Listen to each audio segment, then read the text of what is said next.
Hello, teacher.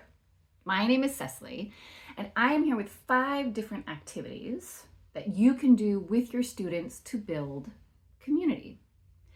I know that I always work best when I actually see the activity, the document that I can use, which you will find in the description below, and have somebody walk me through different ways that they recommend using it. So, with that said, the first one is the information swap letter. It is now invariably the way I start all of my classes, whether it's with young people or adults, and this is how it works. You may have done this yourself before. This can either be an old school printout that is sitting on the student's desk when you get there, or you could drop it in Google Classroom and have it be something they do on the first day. But this is how it works. It says, "Dear student, hello. Please read this letter and then respond to me by writing me a friendly letter back on the piece of blank paper on your desk." And it's so great. You tell them all about yourself, point by point, and they respond with that same information about themselves. So for example, my name is Cecily Jean Bonnycastle Feltham Hammond. What's yours? Talk about, some of your favorite teachers, why you're here in the classroom, why are they here in the classroom. Information swap letter. The only danger is that sometimes I keep them forever because they're just so lovely. And for me, I love it as an informal assessment of so many things, not just, conventions and grammar, but also, you can see their work style, the kids who are kind of extroverted and jump right into it and provide a lot of information, or the kids who are a little more shy or hesitant or perhaps don't understand. I do recommend explicitly explaining the activity verbally in addition to just having them read it. But I've used it with kids as young as 3rd grade all the way up to adults. The information swap letter. Second, perennial favorite, human bingo. I have the version that I use below so that you can just download it, switch it up however you'd like, and put it right into action. So human bingo, when we know each other, we work together better. Can you fill the whole card, right? So each child gets a sheet. If you have clipboards, great. If you don't, no problem. And you just let them know, hey, it is your job as detectives to go and find somebody so that you can fill in each box. The goal is to get them all, but you can call out bingo whenever you get a horizontal or a vertical or a diagonal. Who has ever roller skated? Who's a morning person? Who has a food allergy? And so each kid gets their sheet. I always model it before they go off and do it with each other. And they'll say, it's cute. You see how everybody navigates it differently, right? But they can pick and be like, hey, are you left-handed? Are you a morning person? Sometimes kids just say, hey, which of these is true about you? A kid says, oh, I don't like chocolate. Great. And so they have the student fill their name in that box. Some teachers like to have the kids who it's true about sign it. Some people like to have the kid who owns the human bingo write that person's name down so that they have to spell it and hear it and remember it. Human bingo, one thing I sometimes do is before this activity, day before, I'll give each kid an index card and they can write 3 surprising things about themselves, 3 facts. And then I can pick from those and just fill them in the boxes. Human bingo. Next up, we have the human Venn diagram, which again, you will find below. And all you're having kids do, it says, what do you and your partner have in common? And what is distinct about each of you? One thing that is so important to me is that kids seek out people who they do not know already, so that you can actually, they're not just going to their friends or people that they already know. And so what I'll say is, take your sheet, please go find somebody whose name you don't possibly know yet. Please find somebody that you haven't really spoken to ever. Please find at least 3 things that you have in common. And then something that's distinct about person A, put your name here, and something that's distinct about person B.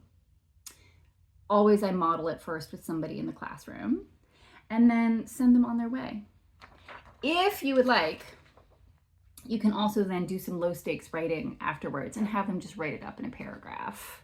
My partner was, the things we have in common are, what's distinct about me is, what is distinctive about them is. Human Venn diagrams. And, there's one in the front, one on the back. You can do them throughout the year. I actually think that's so important in this age of cell phones, to give kids opportunities to do it, once every week, every couple weeks. Next up is name mnemonics. I do warn you that I learned this as a camp counselor, so it can require a certain level of dorkiness. But once you've gotten to a comfort level with your kids, it's one of my favorite things to create in a classroom community, because this is the way it works. I usually put it up on a big poster paper on the wall or on the whiteboard. Name mnemonics. I start with my own, and then every day you can have 3 or 4 kids add their name mnemonic to it. How does this work? A mnemonic.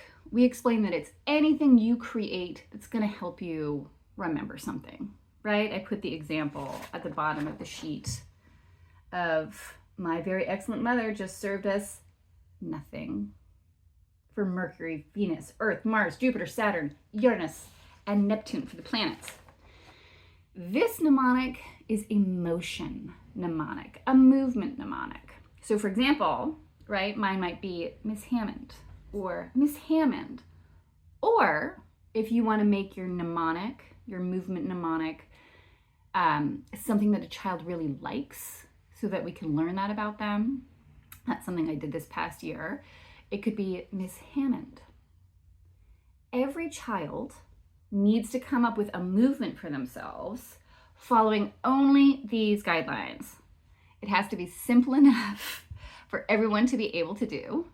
Sometimes you get kids wanting to do like really fancy multi-step name mnemonics. Got to keep it simple. And number 2, it needs to be unique to you. Because it's also cute who, kids will see somebody be like David, and then they're like, oh, I have one, Marissa. So easy enough for everyone to do, and unique to you. Name mnemonics. And what's so beautiful, you add to it every day. It's unique to the class. And by the end of, getting to kid 28, I hope you have no more than that, maybe 32, you have kind of this unique movement, this unique flow. It'll be like Miss Hammond, Wade, Marissa, and so on. Name mnemonics. Finally, the last activity you have probably done, if not in a classroom, then at a social gathering, called 2 truths and a lie. So perfect for the classroom. Here is a sheet that I have that goes with it. It's also so easy to do on index cards, which is often a go-to tool for me. Where's the lie? 2 truths and a lie. The way this works is I do my example with them, and I use total physical response with them so that they show me on their fingers, after we've gone through them, which one they think is the lie, number 1, number 2, number 3. And then we get to my explaining to them which one the actual lie is. And then I like to give them a night to think about it, but then they come up with 3 statements about themselves, one of which is untrue, and then work together in pairs to see which one is false. So for example, for me, Number one, when I was born, my mom had been in labor with me for 38 hours. If you think that is a lie, put up one finger. Number two, my first dog was 19 years old when he died. And number three, I taught English classes in Veracruz and Barcelona. Okay, so say to the class, which one do you think is a lie? Right, and they give their examples. And then you just go through the two things that are true, you tell them. Say, actually, number two is true. My dog was 19 years old because my mom would offer him bacon every morning. And every morning he would be like, okay, I think living's worth it. I'm going to stay alive and have that bacon. And number three, I did teach English in both Veracruz and Barcelona. And number one, my mom was actually in labor with me for 39 hours. So that was the lie. Teachers, thank you so much for teaching. I am sending all kinds of good energy out into the educational world as we all get started up. And I want to put in a bonus plug for a class mascot. This is Banana. And you might think, well, I teach, 11th graders. They're not going to be into Banana. We all love banana or avocados or llamas or whatever it is that makes you happy. I do want to say I feel like a class mascot. Nobody is ever too old for something that brings joy.